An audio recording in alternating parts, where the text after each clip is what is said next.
Archbishop munene wa kanisa wa GNCA va Kenya Dr. Raphael Kitova ni wakulia serikali kuislamu veani wa uiti kutwaisya unenania wa mituki na ngwatanio ya madaktari KMPDU kumina mukomo ula uendeye na utumete awau maende ya kunyama misini na hospitalini.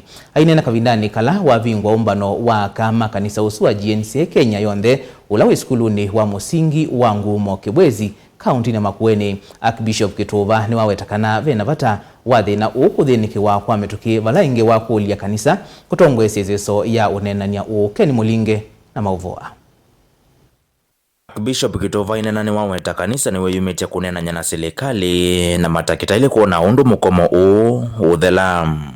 Watu wanaenda hospitali na wanakufa pale madaktari ikiwa wanaangalia ama wametorokea kwa maandamano.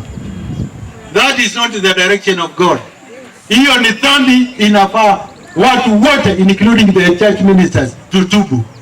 Kwa nini tunaangalia na ni mwisandoloma wale ambao wanakufa, they were created in God's image. Na Mungu akiwa juu anaona. Kwa hivyo natangaza madaktari waamue mara moja kurudi kazi. Na mwelezea rais wa Jamhuri ya Kenya aamuru with special consideration juu ya madaktari. Kile wanaitisha na kinawezekana wapatiwe mara moja. Nasema kile madaktari wanaitisha na inafaa and they qualify, hata ikiwa ni mkopo iende ichukuliwe. Sisi waumini wa viongozi wa kanisa la GNCA tumesema watu madaktari warudi kwa kazi. Na mikomo ile nyingine yote ishughulikiwe ipasavyo. Kavinani kwa Archbishop Kitova na wakathi ya serikali kuambisha movango wa vulama mathukumi ma serikali ala maandikito matumite mathango ma kisomo machati aiwetakini kikuoloke ngani na ulusani uandikanini. Tuisajie nchi yenyewe kwa kutoa stakabadhi zifaaso.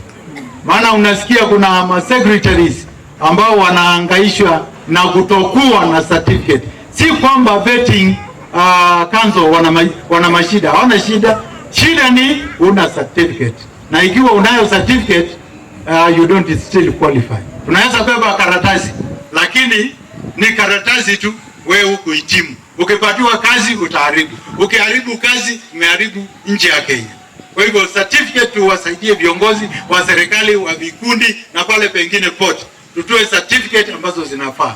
Tuonyeshe kuwa una qualify. And if you don't qualify, please share. Otau Kitova na wakathi ya serikali kwitha yumite kwa ile mathoa mama utalame thito mathete kwa kilungu kiyulu thini wa miaka utahiminite kuvituka. Nimeona bei ya mafuta imeteremka. Na hiyo ni jambo la kufurahisha sana. Hiyo ulimpigia kura, huku mpigia kura, jambo zuri likitendeka imetendeka. Na hakuna mtu mwingine, ni rais wa Jamhuri ya Kenya William Samoei Ruto. Kwa hivyo shukrani kwake. Maana bei imeteremka. Umbano waka wa kanisa wa GNCA Kenya ulawe skuluni wa Ngumo Primary ulawe kaunti ya Makueni. Uendea kwa mnaili na kilolo kinene kuthuthia mwitu kuvanda miti na kukwatia na nthio nthe muvangoni wa utungi ya mawithululuko. Mutongo TV kumambu inzao kaunti ya Makueni. Nyenita wa Ken Mulinge.